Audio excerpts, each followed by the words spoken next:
हरे कृष्ण। ओम नमो भगवते वासुदेवाय। ओम नमो भगवते वासुदेवाय। ओम नमो भगवते वासुदेवाय। नारायणं नमस्कृतं नरं चैव नरोत्तमं देवीं सरस्वतीं व्यासं ततो जयमुदीरये। नष्टप्रायेषु अभद्रेषु नित्यं भागवत सेवया भगवते उत्तम श्लोके भक्ति भवति नैष्टिके। कृष्णाय वासुदेवाय देवकी नंदनाय च नंदगोपकुमाराय गोविंदाय नमो नमः। हरे कृष्ण।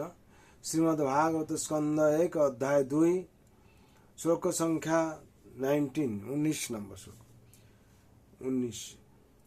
तदा रजस्तमो भावं कामो लोभादयश्च चेतैत्रैरनाविद्धं स्थितं सत्ये प्रसिद्धति। শব্দরে বলা হচ্ছে তদা সেই সময়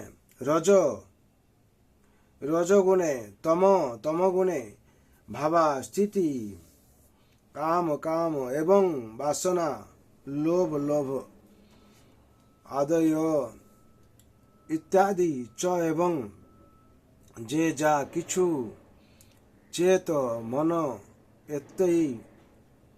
এইগুলির দ্বারা অনাবিদ্ধম প্রভাবিত না হয় স্থিত হয় সত্যগুণে প্রসিদ্ধতি এইভাবে সম্পূর্ণরূপে সন্তুষ্ট হন। অনুবাদ। যখন হৃদয়ে নৈষ্ঠিক ভক্তির উদয় হয় তখন রজ ও তমগুণের প্রভাবজাত কাম ক্রোধ লোভ ইত্যাদি রিপুসমূহ হৃদয় থেকে বিদূরিত হয়ে যায়। তখন ভক্ত সত্যগুণে অধিষ্ঠিত হয়ে সম্পূর্ণরূপে প্রসন্ন হন।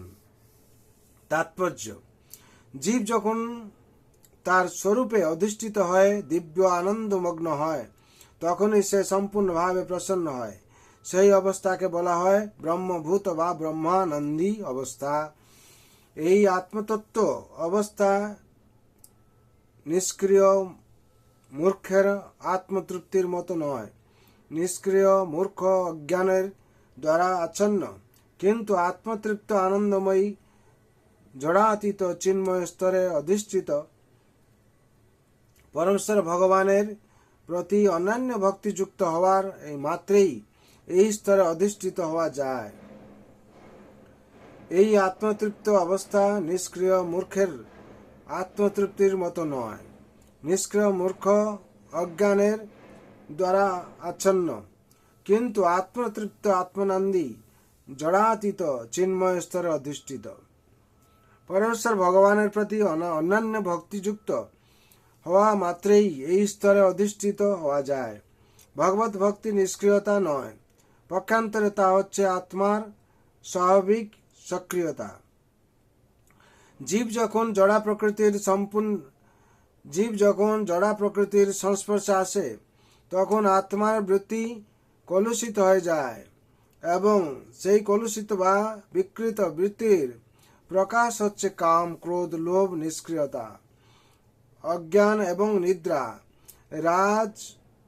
রাজ এবং রজ এবং তমগুণের এই সমস্ত প্রভাবগুলির সম্পূর্ণ নিবৃত্তি হচ্ছে ভগবত ভক্তির প্রকাশের ফল। সম্পূর্ণ নিবৃত্তি হচ্ছে ভগবত ভক্তির প্রকাশের ফল। ভক্ত তৎক্ষণাৎ সত্যগুণে অধিষ্ঠিত হন এবং তারপর আরও ঊর্ধ্বে উন্নীত হয়ে তিনি শুদ্ধ সত্য বা বাসুদেব স্তরে অধিষ্ঠিত হন। এই শুদ্ধ সত্য স্তরেই কেবল ভগবানের প্রতি শুদ্ধ প্রেম লাভ করে তাকে চাক্ষুষ দর্শন করা যায়। ভক্ত সর্বদাই বিশুদ্ধ সত্যে অধিষ্ঠিত, তাই তিনি কখনো কারো কোনো রকম অনিষ্ট করেন না। কিন্তু অভক্ত তা সে যত শিক্ষিতই হোক না কেন সর্বদাই অপরের ক্ষতি করার চেষ্টা করে। ভক্ত মূর্খ বা আবেগ প্রবণ নয়, অপরের অনিষ্টকারী মূর্খ বা আবেগপ্রবণ মানুষেরা বাহ্যিকভাবে যতই ভগবানের ভক্ত হওয়ার অভিনয় করুক না কেন, তারা কখনোই ভগবানের ভক্ত হতে পারে না। ভক্ত সর্বদাই ভগবানের সৎ গুণাবলীর দ্বারা গুণান্বিত। আয়তনগতভাবে এই গুণগুলির তারতম্য রয়েছে, কিন্তু গুণগতভাবে ভক্ত এবং ভগবান এক এবং অভিন্ন। হরি বল।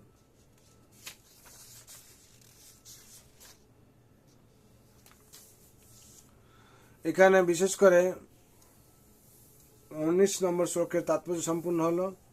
বিশেষ করে বলা